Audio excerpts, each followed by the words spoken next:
Bom, vou estar tentando chegar na, na equação da continuidade com um exercício aqui.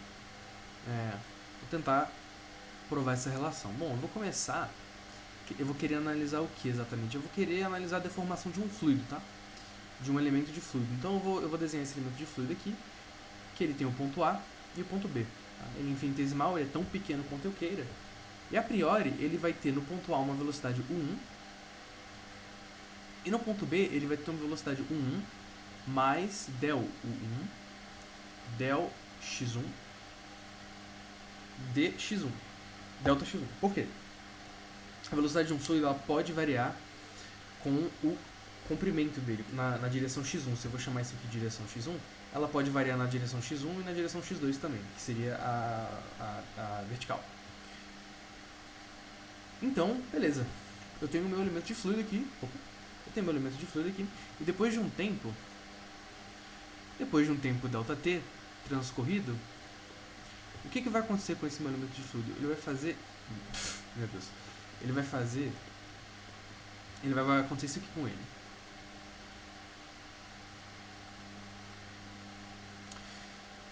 Ele vai deformar e vai ter um ponto A', B' em novas posições do espaço.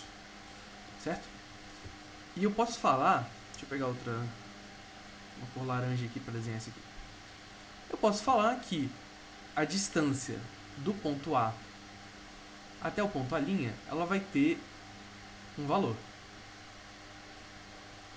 Ela vai ser o quê? 1 vezes dt. 1 dt. Beleza? Certo. E do B até o B'... Ah, tá, eu não falei, mas isso aqui é o comprimento delta x1 do meu elemento de fluido.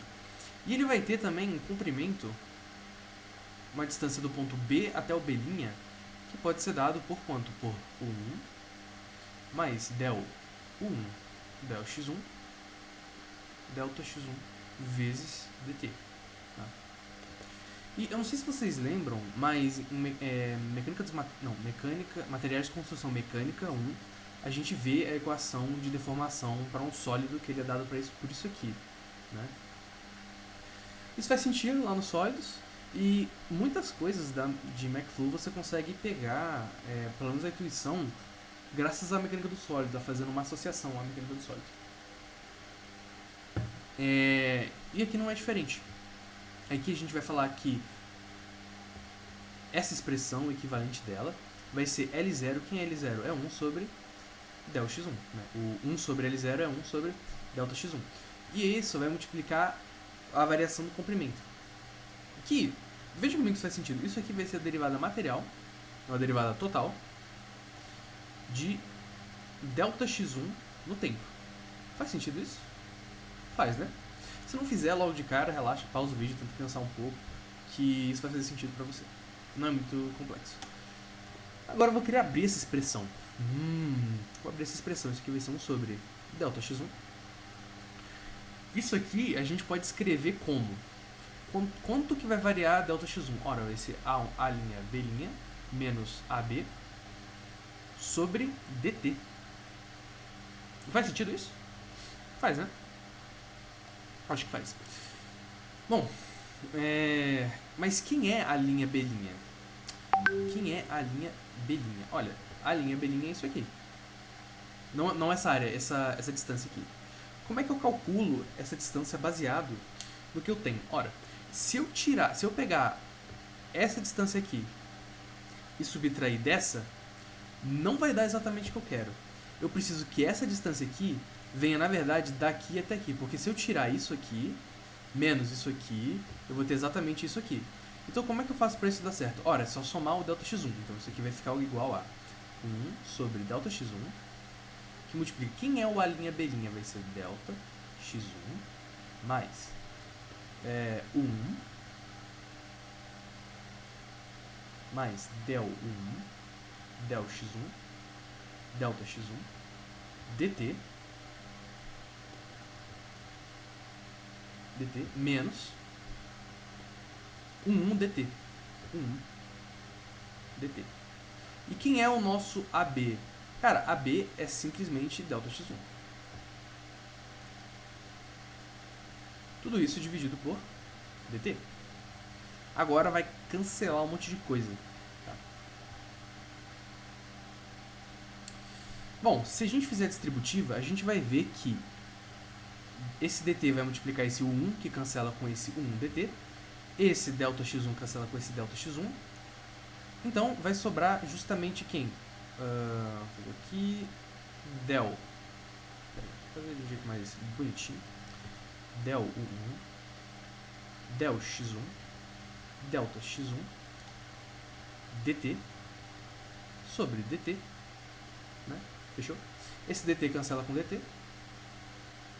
A gente vai ter que isso aqui vai ser igual a esse ΔX1 cancela com esse ΔX1. Então a gente vai ter que 1 sobre ΔX1, que multiplica a derivada total de ΔX1 em função do tempo, vai ser igual a del U1 del X1. Eu vou guardar isso aqui e deixar isso aqui no canto por enquanto. E vou chamar isso aqui de equação 1. Equação 1. Peraí, alô? Tá, acho que o microfone tá funcionando ainda, que o meu microfone ele tá bem ruim. Acho que dá pra ver que ele tá meio baixo. Foi mal, eu vou comprar um microfone novo. Tá, isso aqui é equação 1. Agora, imaginemos que a gente queira analisar um elemento de volume que seja igual a isso aqui. ΔV. Eu vou chamar, às vezes, velocidade de V, mas para não confundir, eu vou chamar isso aqui a velocidade. Esse tio embaixo é como se fosse a setinha de cima, é para indicar que é um vetor, tá? Isso aqui é um vetor, né? Isso aqui seria um tensor de ordem 2, um tensor de ordem 3 e assim por diante. Então isso aqui vai ser delta x1, x2, x3. Tá. A nossa equação ainda é válida, a princípio, então eu vou falar que delta 1 sobre delta V d delta V dt ainda é válida. Então, a gente pode expandir isso aqui como sendo 1 sobre delta x1, delta x2, delta x3, que multiplica a derivada de delta x1, delta x2, delta x3. Opa! Dividido por dt. Só que isso aqui nada mais é do que uma regra do produto, né? Do lado do cálculo 1, lembra das derivadas? Então isso aqui vai ser igual ao quê? Isso aqui vai ser 1 sobre delta x1. Esqueci o 2 aqui, ó. Delta x2, delta x3, vezes. Aí a gente abre um parênteses que vai vir muita coisa agora. Delta x1, delta x2, derivada total de delta x3, dt. Aí vai repetir isso aqui, né? Delta x1, delta x3, derivada total de delta x2, dt, mais delta x2, delta x3, derivada total ou derivada material de delta x1, dt. Tá. Beleza. Se a gente fizer distributiva, muita coisa vai cancelar aqui, né? Então, no final das contas, esse x1 com esse x2 vai embora e assim por diante. Então, vai ficar 1 sobre delta x3 d delta x3 dt. Mais, na verdade, eu vou escrever em ordem crescente, acho que fica melhor. Vai ficar 1 sobre delta x1, derivada total de delta x1 dt, mais 1 sobre delta x2, derivada material de delta x2, derivada em função do tempo, mais 1 sobre delta x3, derivada material de delta x3 dt. Só que isso aqui é a nossa equação 2, né? Pô, a gente pode juntar o útil ao agradável e pegar a equação 1 e jogar na 2, né? Porque a gente sabe que isso aqui vai ser a derivada parcial da velocidade na componente da velocidade naquela direção sobre aquela direção. Então isso aqui vai ser quem? Del 1, del x1, mais del U2, del x2, mais del U3 del x3. Isso aqui é igual aquele trambolho lá, né? 1 sobre del V del V dt. Derivada total, não é derivada normal. Tá. Que é igual, mas isso aqui, isso te lembra alguma coisa? Isso te lembra talvez o divergente de U? Talvez, né? É porque é. Isso aqui é justamente nabla.u. Então a gente pode falar que 1 sobre del V, derivada material. Opa, tá certo. dt tem que ser igual ao divergente de U. Pode ser assim também, tá? Eu vou fazer assim para não confundir. É porque o professor de Fluidos 2 ele gosta disso aqui, então eu acabei pegando a mania, né? Mas a vida inteira eu fiz assim, eu acho que a maioria das pessoas também, então eu vou tentar manter a setinha assim. Tá, legal, mas a gente não para por aqui, né? Vamos considerar um fluido. Como é que a gente calcula o peso específico? Massas pelo volume, né? Del M, del V, igual a ρ. Se a gente isolar o del V aqui, o delta V, perdão, falo del, mas é delta, tá? Às vezes eu confundi, perdão. Delta M sobre ρ é igual a delta V. A gente vai substituir isso aqui em cima. Tá? Então vai ficar 1 sobre... Quem é del V? Vai ficar então ρ em cima, né?